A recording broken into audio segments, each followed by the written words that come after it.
안녕하십니까? 오늘은 두 번째 부활 특강 말씀을 전하고 이후 성찬식도 같이 하고자 합니다. 오늘 말씀 제목은 영광스러운 부활입니다. 말씀은 고린도전서 15장 35에서 58절이고 요절 58절을 같이 읽겠습니다. 58절입니다. 큰 목소리로 한번 읽어보겠습니다. 58절 시작. 그러므로 내 사랑하는 형제들아, 변심하며 흔들리지 말고 항상 주의 일에 더욱 힘쓰는 자들이 되라. 너는 너희 수고가 주 안에서 헛되지 않은 줄 알미라. 네, 기도하겠습니다. 은혜로우신 주님, 우리가 오늘도 살아계신 성부, 성자, 성령 하나님을 예배할 수 있는 은혜 주셔서 감사합니다. 우리가 하나님을 기쁘시게 하고자 하는 소원 가운데 또 하나님이 주시는 은혜를 사모하는 간절함과 겸비함으로 하나님을 예배하게 해주시고, 주께서 이 시간에 이 자리에 임재하셔서 우리에게 말씀을 은혜를 주시기를 기도합니다. 예수님의 이름으로 기도했습니다. 아멘. 우리가 지난 시간에 예수 그리스도께서 죽은 자 가운데서 다시 살아나셔서 부활의 첫 열매가 되셨기 때문에 예수 그리스도께 속한 사람들, 곧 예수님을 믿는 사람들, 우리 예수 믿는 우리 신자들도 예수님께서 다시 오실 때 영광스러운 몸으로 부활할 것을 배웠습니다. 그러면 이제 죽은 우리가 어떻게 다시 살아나고 또 어떠한 몸으로 다시 살아나게 됩니까? 그리고 장차 부활할 것을 정말 믿고 확신하는 사람은 현재 어떻게 살아야 하는가 배울 수 있기를 기도합니다. 제1장 죽은 자들이 어떻게 다시 살아나며 어떠한 몸으로 오느냐, 35절에서 49절 말씀입니다. 35절을 보십시오. 누가 묻기를 죽은 자들이 어떻게 다시 살아나며 어떠한 몸으로 오느냐. 이 질문은 두 가지입니다. 첫째는 죽은 자들이 어떻게 다시 살아나느냐 하는 것이고, 둘째는 죽은 자들이 어떠한 몸으로 다시 살아나느냐 하는 겁니다. 먼저 죽은 자들이 어떻게 다시 살아납니까? 사람이 죽으면 어떻게 돼요? 죽어서 땅에 묻히면 몸은 썩고 뼈만 남게 되죠. 또 죽은 사람을 화장을 하게 되면 재만 남습니다. 그런데 죽은 사람이 어떻게 이렇게 죽어서 썩고 재만 남았는데 죽은 사람이 어떻게 다시 살아납니까? 다음으로 죽은 자들이 어떠한 몸으로 다시 살아납니까? 그러니까 어떻게 살아나느냐와 어떠한 몸으로 살아나느냐. 예를 들어서 우리가 부활한다면 우리 지훈이나 사랑이 같은 어린 아기의 모습으로 부활합니까? 아니면 젊은 청년의 모습으로 부활합니까? 아니면 죽기 직전에 늙고 병든 모습으로 부활합니까? 만약에 늙고 병든 모습으로 부활한다면 몸에 고통이 있기 때문에 부활은 별로 기쁘지 않을 겁니다. 첫 번째 질문, 즉 죽은 자들이 어떻게 다시 살아나는가에 대해서 사도 바울은 시를 예로 들어서 죽은 자가 어떻게 다시 살아나는가를 설명합니다. 바울은 씨가, 우리가 땅에 씨를 심죠, 봄에. 그리고 씨가 죽으면 하나님께서 그 뜻대로 각 종자에게 형체를 주시는 것처럼, 마찬가지로 우리가 죽으면 하나님께서 그 뜻대로 우리 각 사람에게 부활의 몸을 주신다고 말씀합니다. 36절에 38절을 한번 읽겠습니다. 시작.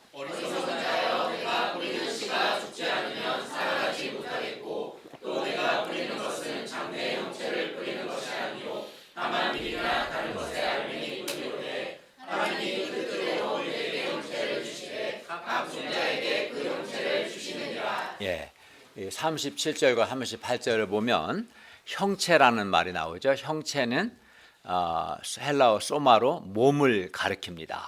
그러니까 씨앗 자체, 씨앗을 본 적 있어요? 네. 씨앗은 아주 작고 볼품이 없습니다. 기억이 안 나면 사과, 먹잖아요. 씨앗 있죠? 참외 먹어요, 안 먹어요? 요즘 참외 나오죠. 참외 씨앗. 또 수박 먹죠, 여름에. 씨앗 기억나죠? 예. 그 씨앗은 작고 볼품이 없어요.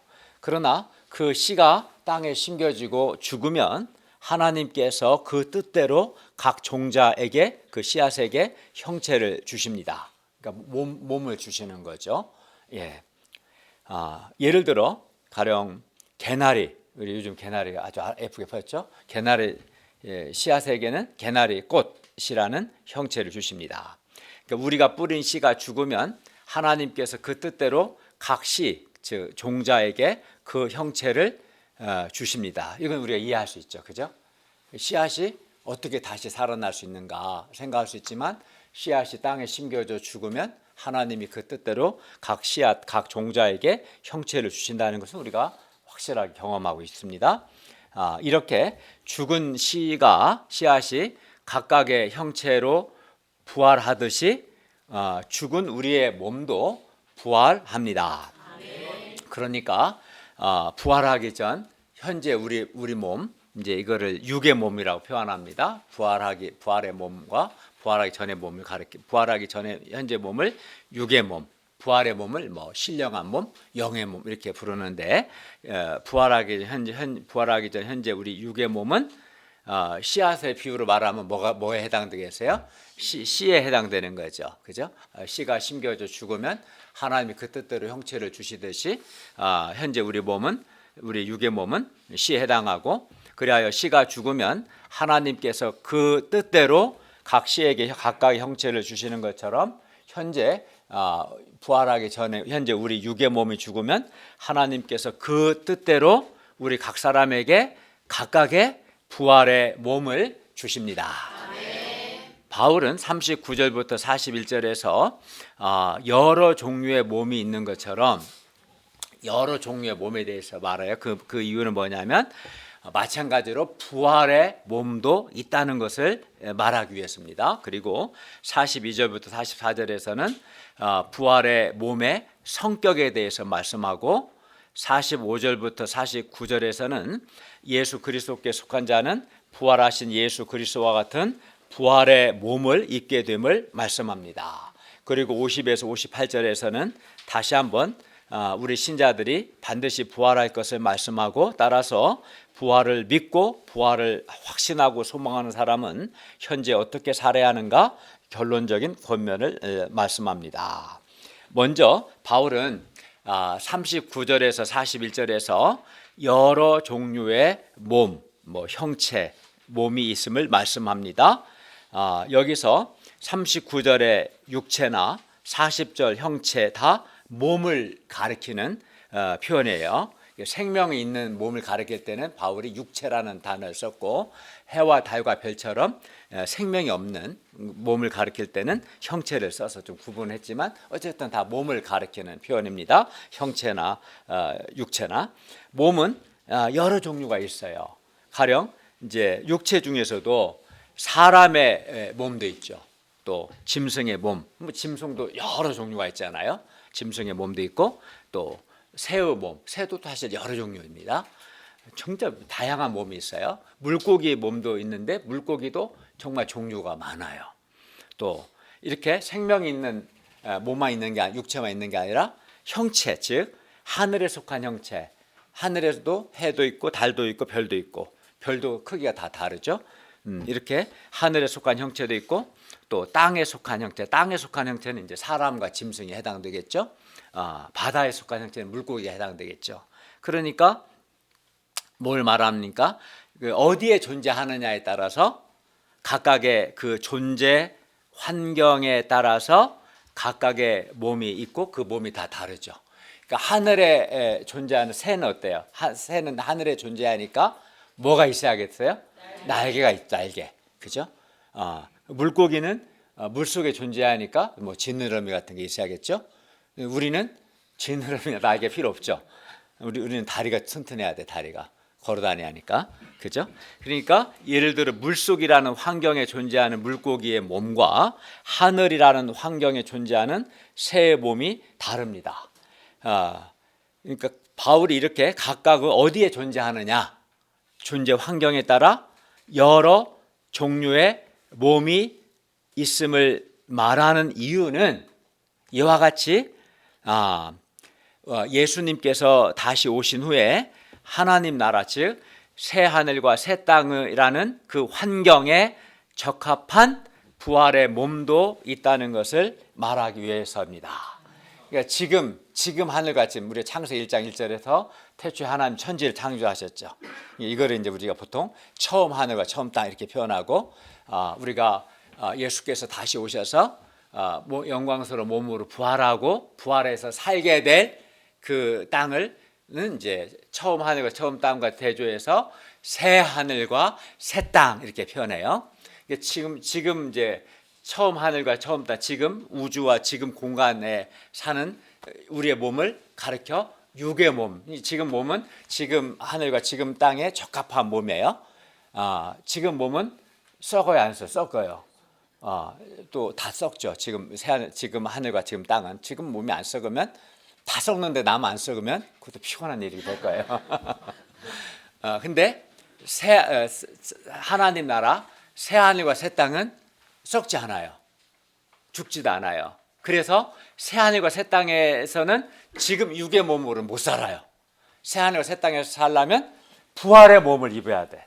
그러니까 어디에 존재하느냐, 물에 존재하느냐, 하늘에 존재하느냐, 땅에 존재하느냐에 따라서 각각의 몸이 있고 또 지금 하늘과 땅에 존재하느냐, 하나님 나라 즉 새 하늘과 새 땅에 존재하느냐에 따라서 육의 몸도 있고 부활의 몸도 있다.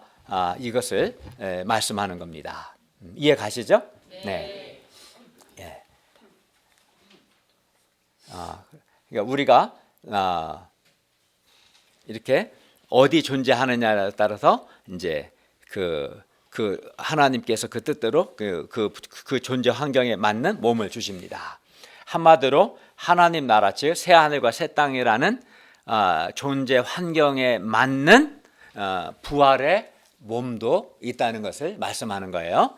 39절부터 41절을 보십시오. 육체는 다 같은 육체가 아니니 하나는 사람의 육체요, 하나는 짐승의 육체요, 하나는 새의 육체요, 하나는 물고기 육체입니다. 여러 종류의 육체가 있어요. 여러 종류의 몸이 있는 거죠. 그리고 달이나 별과 같이 하늘에 속한 곳, 하늘에 존재하는 형체도 있고 사람, 짐승과 같이 땅에 속한 또 그 땅에 존재하는 형체도 있습니다. 그러나 하늘에 속한 것의 영광이 따로 있고 땅에 속한 것의 영광이 따로 있습니다. 예를 들어 이제 땅에 속한 영광 중에는 꽃의 영광이 다르고 또 하늘에 속한 별이나 달의 영광이 다릅니다. 하늘에 속한 것들 중에서도 해와 달과 별의 영광이 다 다르고 같은 별도 별의 영광이 다 다르죠. 그러니까 말하고자 하는 것은 뭐예요? 각각의 몸도 다 다르고 각각의 영광도 다 다르다는 겁니다. 여기서 사도 바울이 말하고자 하는 것은 각각의 존재 환경, 즉 땅, 하늘, 물, 지구 바깥에 따라 각각의 몸, 즉 땅에는 사람, 짐승이 존재하겠죠. 또 하늘에는 새가, 물속에는 물고기가, 지구 바깥에는 뭐가 있어요? 해와 달과 별이 이렇게 각각 존재 환경에 따라서 각각의 몸이 있는 것처럼 하나님 나라 즉 새 하늘과 새 땅의 존재 환경에 맞는 부활의 몸도 있고 또 부활의 영광이 따로 있다는 것을 우리에게 말씀합니다. 그러니까 이런 원리를 보면 아까 씨의 원리를 보면 씨가 죽으면 하나님이 그 뜻대로 몸 형체를 주시는 것처럼 우리가 죽으면 하나님이 그 뜻대로 우리에게 부활의 몸을 주신다. 우리를 이해할 수 있죠. 또 각각 어디에 존재하느냐에 따라서 각각의 몸이 다 다르듯이 새 하늘과 새 땅에 적합한 부활의 몸이 있다. 여기까지 우리가 이해할 수 있어요.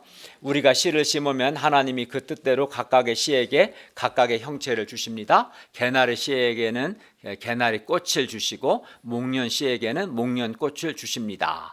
그리고 개나리 씨와 개나리 꽃은 개나리 그 씨앗과 꽃은 존재는 동일한 존재지만 그 모습은 서로 다르죠. 씨와 꽃이 다르듯이. 그런데 우리의 부활도 이와 같습니다. 우리 몸이 죽으면 하나님께서 그 뜻대로 우리 각 사람에게 부활의 몸을 주십니다.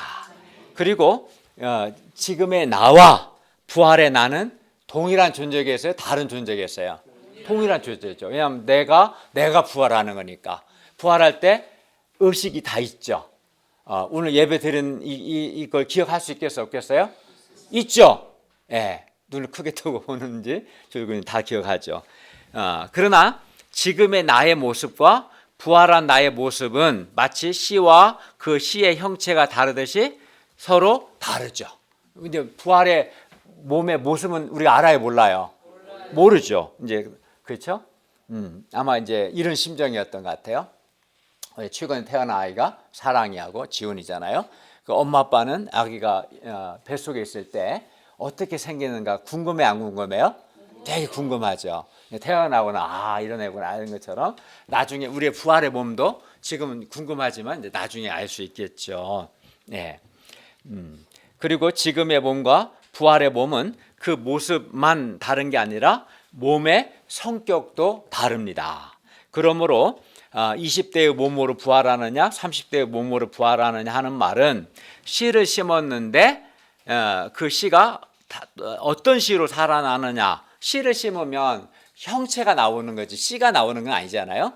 이렇게 씨를 심었는데 어떤 씨로 다시 살아나느냐라고 묻는 것처럼 어리석은 질문이죠. 그냥 우리 몸은 씨와 같은 거죠. 그럼 하나님이 그 뜻대로 우리 씨를 주는 게 아니라 부활의 몸을 주시는 거니까, 그죠?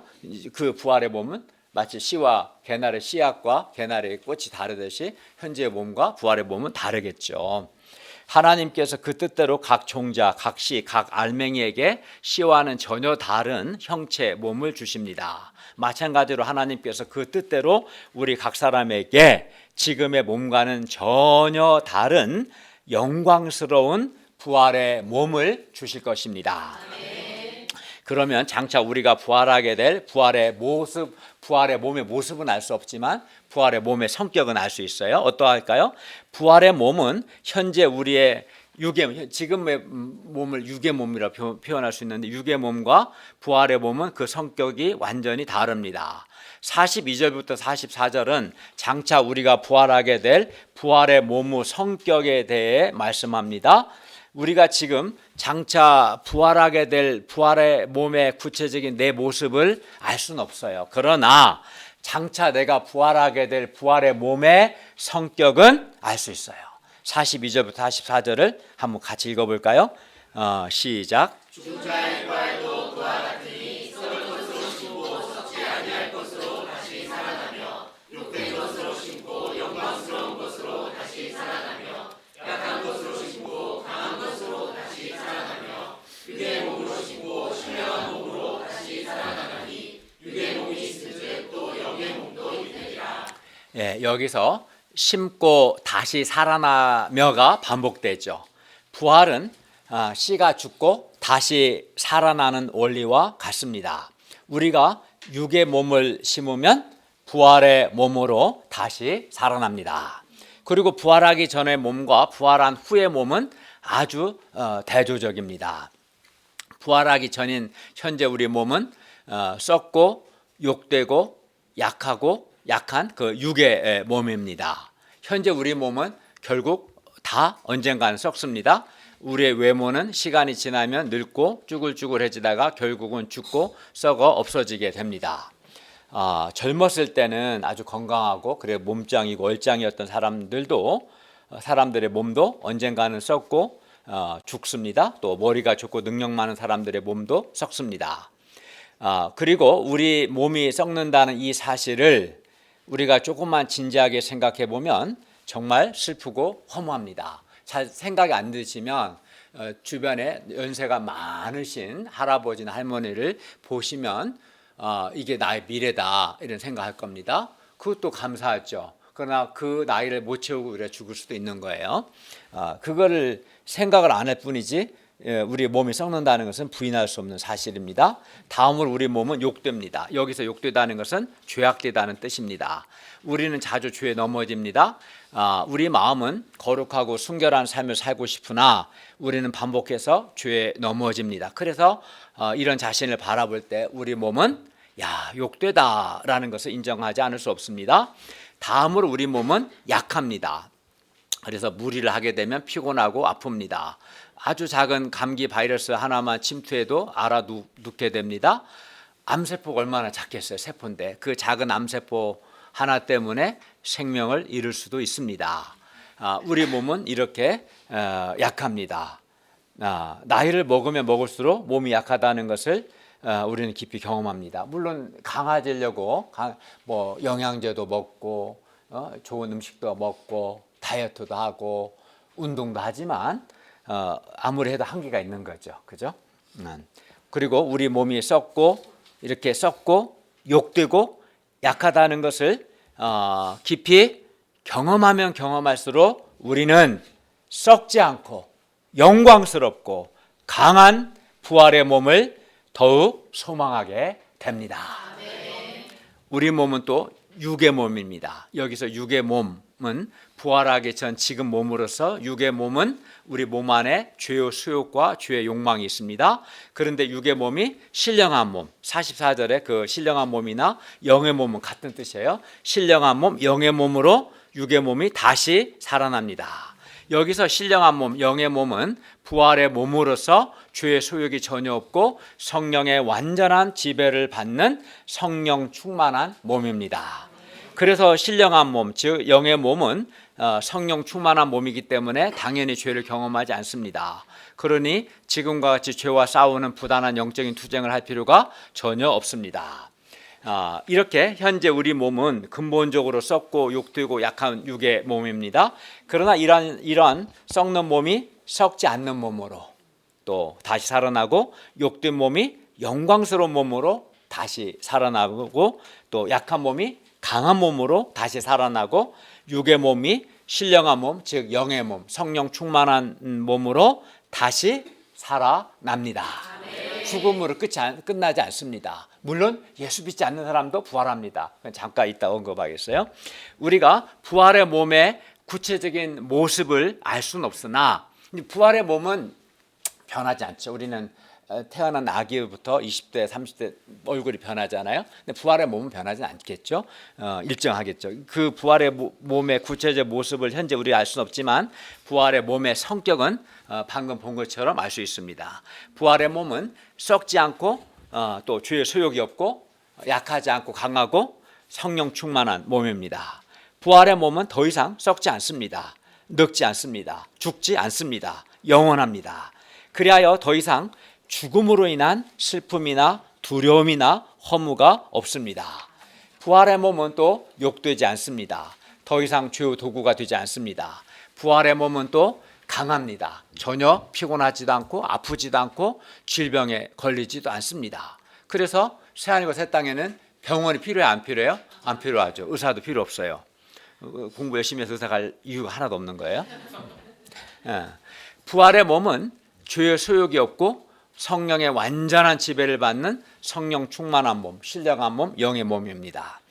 부활의 몸이 좋아요, 안 좋아요? 부활의 몸이 아주 좋습니다. 부활의 몸을 생각할 때 정말 기대가 됩니다. 그렇기 때문에 썩지 않고 영광스럽고 강하고 신령한 부활의 몸이 우리의 진정한 소망입니다. 45절부터 49절은 우리가 첫사람 아담에게 속하여 이 땅에서 아담의 형상을 입은 것처럼 예수 그리스도께 속한 우리는 장차 하늘에 속한 부활하신 예수 그리스도와 같은 부활의 몸을 입게 된다는 말씀입니다. 45절을 보십시오. 45절 상반절 첫사람 아담은 생명이 되었다는 이 말씀은 창세기 2장 7절 하반절 사람이 생명이 되니라를 인용한 말씀입니다. 첫사람 아담, 우리가 똑같죠? 첫사람 아담은 생명이 되었다는 것은 첫사람 아담은 생명을 받은 육의 몸, 부활하기 전이니까 육의 몸이 되었다는 뜻입니다. 그리고 마지막 아담, 즉 예수 그리스도께서 살려주는 영이 되었다는 것은 예수 그리스도께서 우리 죄를 위해 죽으시고 부활하심으로 살려주는 영, 즉 생명을 주시는 영의 몸, 신령한 몸, 부활의 몸이 되셨다는 것입니다. 그러니까 첫사람 아담은 육의 몸이죠. 생명을 받은. 그러나 마지막 아담 예수님은 살려주시는, 생명을 주시면서 예수님 자신은 영의 몸, 신령한 몸, 부활의 몸이 되셨다. 이걸 얘기하는 거예요. 그리고 살려주는 영의 몸, 부활의 몸이 되신 예수 그리스도께서 재림하실 때 우리의 죽을 몸, 생명이 된 이 현재의 육의 몸을 예수님이 다시 살게 하사 우리도 예수님처럼 영의 몸, 즉 부활의 몸을 입게 하실 겁니다. 46절을 보십시오. 그러나 먼저는 신령한 사람, 부활의 몸이 아니고 육의 사람, 부활하기 전 지금의 몸입니다. 그리고 그 다음에 신령한 몸, 부활의 몸, 영의 몸입니다. 47, 48절을 보십시오. 첫사람 아담은 땅에서 났으니 흙에 속한 자이거니와 둘째 사람 예수 그리스도께서는 하늘에서 나셨습니다. 우리는 아담의 후손으로 먼저 땅에서 났고 땅에 속한 사람들이었습니다. 그러나 우리 신자들이 이제 예수 그리스도를 믿음으로 두 번째 아담, 마지막 아담이신 예수 그리스도께 속한 자가 되어 하늘에 속한 예수 그리스도와 같은 부활의 몸을 갖게 될 겁니다. 49절을 보십시오.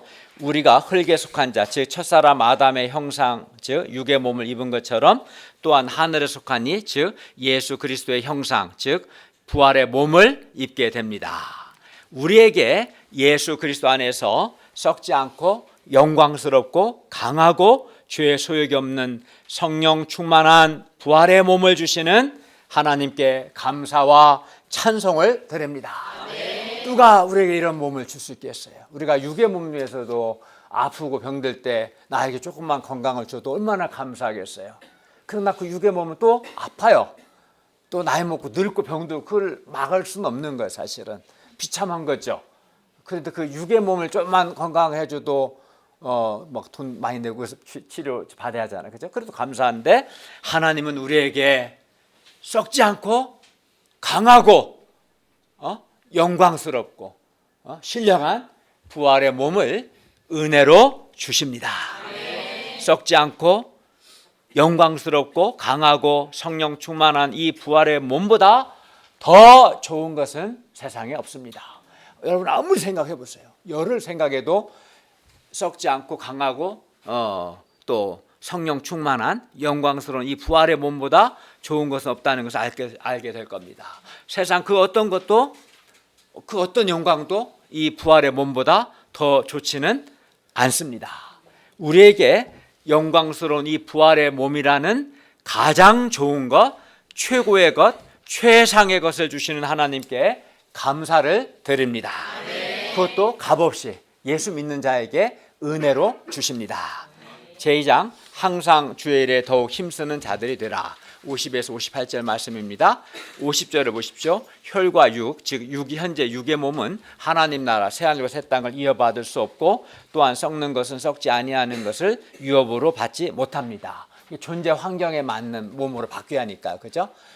새하늘과 새 땅, 하나님 나라는 썩지 않기 때문에 썩는 몸이 들어갈 수 없어요.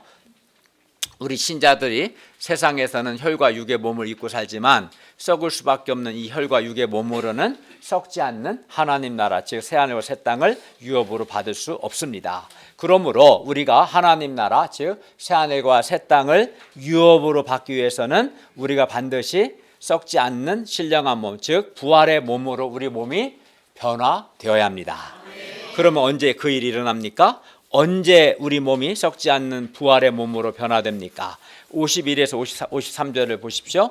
때가 되면 예수 그리스도께서 큰 권능과 영광으로 반드시 다시 오실 것이고 그날 우리가 다 잠잘 것이 아니라 마지막 나팔 소리에 순식간에 눈 깜짝할 사이에 호련히 죽은 자들이 썩지 아니할 것으로 다시 살아나고 우리도 썩지 않고 영광스럽고 강하고 신령한 몸으로 변화됩니다.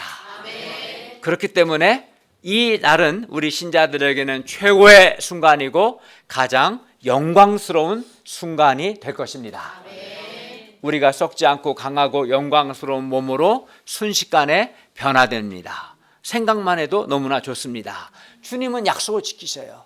성경에 아담이 범죄한 이후 몇천 년 동안 성경을 통해서 많은 선지자를 통해서 우리의 구원자가 오실 걸 약속하셨고 예수님은 약속대로 2000년 전에 오셨어요. 이 예수님께서 다시 오실 것을 약속하셨고 이 약속대로 예수께서 반드시 다시 오시고 그때 우리가 영광스러운 몸으로 변화될 것입니다. 이걸 생각하면 생각만 해도 너무나 감사하고 기쁘죠. 그러나 부활이 없다 하며 예수 믿지 않고 불신앙의 삶을 사는 자들은 그날 우리가 영광스러운 몸으로 부활하는 바로 그날 불과 유황의 불못에 던져져 영원히 심판을 받게 될 것입니다. 안타까운 일이죠. 예수님께 속한 우리는 결코 죽음으로 허무하게 끝나지 않습니다. 마지막 나팔에 썩지 않고 영광스럽고 강하고 신령한 몸으로 순식간에 변화됩니다. 우리는 바로 이 엄청난 비밀을 가진 사람들입니다. 그래야 이 비밀을 가진 사람은 세상 것을 썩 없어질 세상 것을 부러워하지 않습니다. 기쁨과 감사로 영광스러운 부활의 몸을 주시는 주님께 더욱 주의 일에 힘쓰는 삶을 삽니다. 그러면 여러분에게도 이 비밀이 있습니까? 저에게는 이 비밀이 있습니다. 지금 비록 썩는 몸이지만 장차 썩지 않는 몸으로 다시 살아나고, 지금은 욕된 몸이지만 장차 영광스러운 몸으로 다시 살아나고, 지금은 약한 몸이지만 장차 강한 몸으로 다시 살아나고, 지금은 죄의 소욕이 있는 육의 몸이지만 장차 성령 충만한 신령한 몸, 영의 몸으로 다시 살아날 비밀을 가졌습니다. 그리고 저에게 이 비밀이 있기 때문에 저는 눈에 보이는 썩는 것들, 약한 것들, 추한 것들, 세상 화려함을 부러워하지 않습니다. 썩 없어질 것을 부러워하지 않습니다. 이 비밀이 있기 때문에 기쁨과 감사로 하나님을 섬깁니다. 하나님께서는 우리를 결코 실망시키지 않으실 겁니다. 그래서 부활의 소망에 대한 이 비밀을 가진 사람들은 그 사람들의 삶은 밝고 생명력이 있고 기쁨이 있습니다. 어떤 상황에서도 좌절이나 절망이 없습니다. 오히려 항상 소망이 넘칩니다. 반면 이 영광스러운 부활의 소망이 없고 이 부활의 소망의 비밀을 모르는 사람들은 눈에 보이는 썩 없어지는 세상 삶이 전부이기 때문에 보이는 것에 집착하고 물질의 노예가 되고 서로 다투고 세속적이고 육신적인 삶을 살다가 죽음 앞에서 허무하고 깊이 절망합니다. 죽음 앞에서 후회하죠. 그러나 우리에게는 이 영광스러운 부활의 소망에 대한 비밀이 있다는 것이 얼마나 감사합니까? 비밀을 가진 자라는 것을 인식하고 비밀을 가진 자답게 살 수 있기를 바랍니다.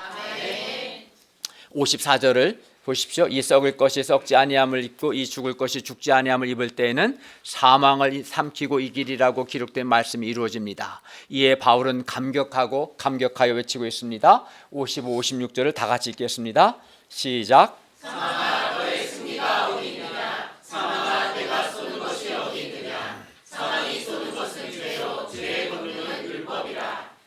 지금까지 사망은 우리에게 이제 사망을 의인화시켜서 표현한 겁니다. 사망은 우리에게 죄라는 화살을 쏘았고, 사망이 쏘는 죄 화살을 맞은 우리, 즉 범죄한 우리는 다 죽었고 지금도 죽어가고 있습니다.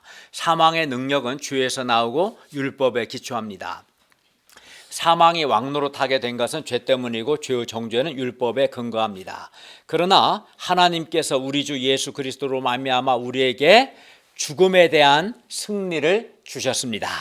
57절을 보십시오. 우리 주 예수 그리스도로 말미암아 우리에게 승리를 주시는 하나님께 감사하노니, 우리 주 예수 그리스도로 말미암아 우리에게 죽음에 대한 승리를 주시는 하나님께 감사와 찬송을 드립니다.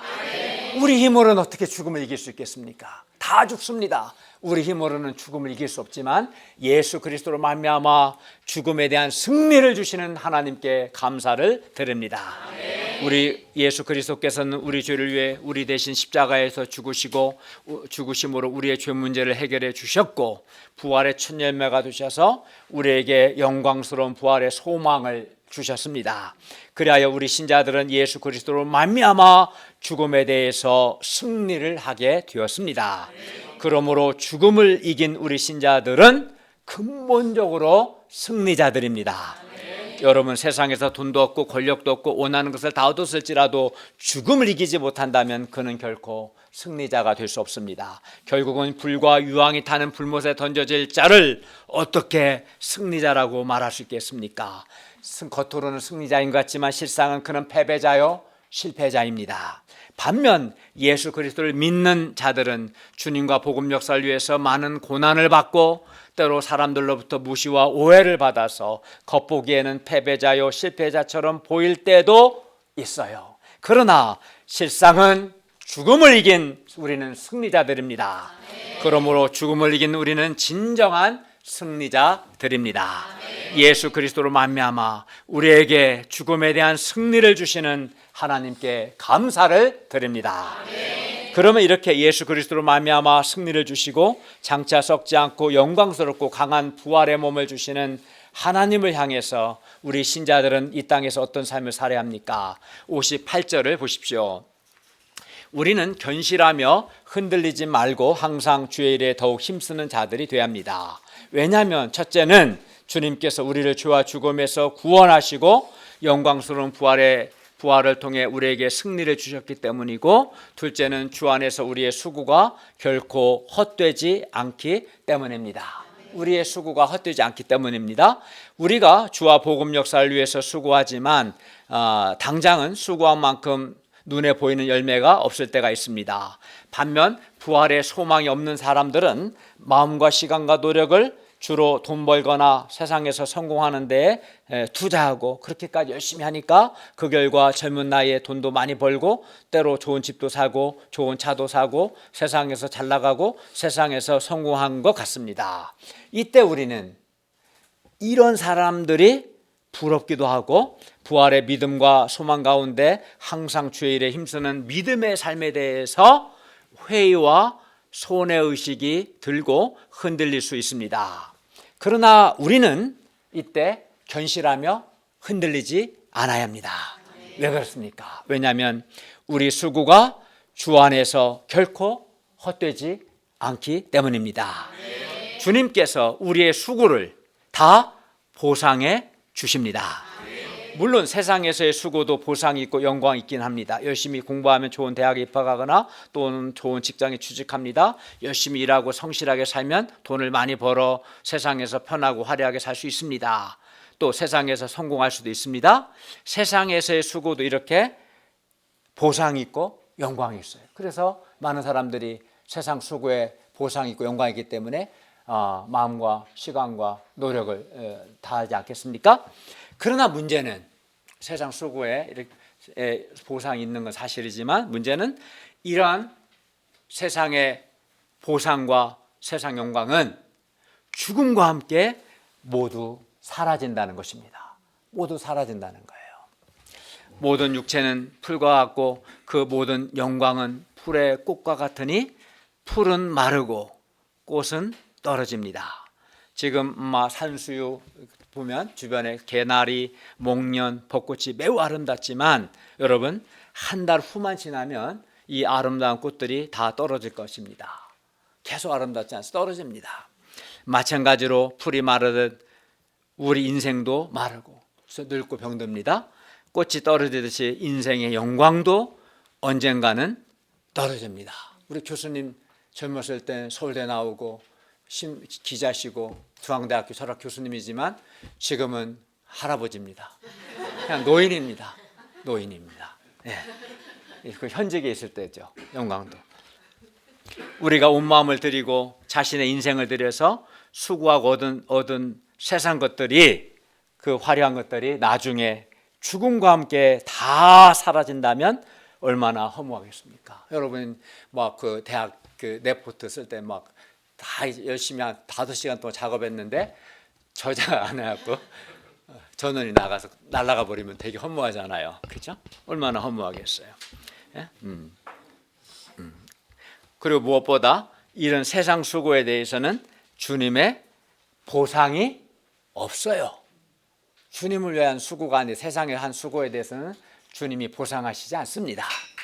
그러나 우리가 주님과 복음 역사를 위해서 하는 수고는 주님 안에서 하는 수고이기 때문에 주님께서 우리의 수고에 대해서 영생과 영광스러운 부활의 몸 등으로 다 보상해 주십니다. 주님의 보상이 있기 때문에 우리의 수고가 결코 헛되지 않은 것입니다. 우리가 주 안에 사는 모든 수고, 예를 들어 주님께 우리의 진심과 시간과 물질을 드리는 것, 전도하는 것, 양들을 위해 중보 기도하는 것, 주님의 교회를 위해 헌금하는 것, 교회 환경을 위해 수고하는 것, 말씀을 가르치는 것, 또 동역자들과 양들을 마음과 시간과 또 물질을 들여 사랑으로 섬기는 것 등 주 안에서 하는 모든 수고가 결코 헛되지 않습니다.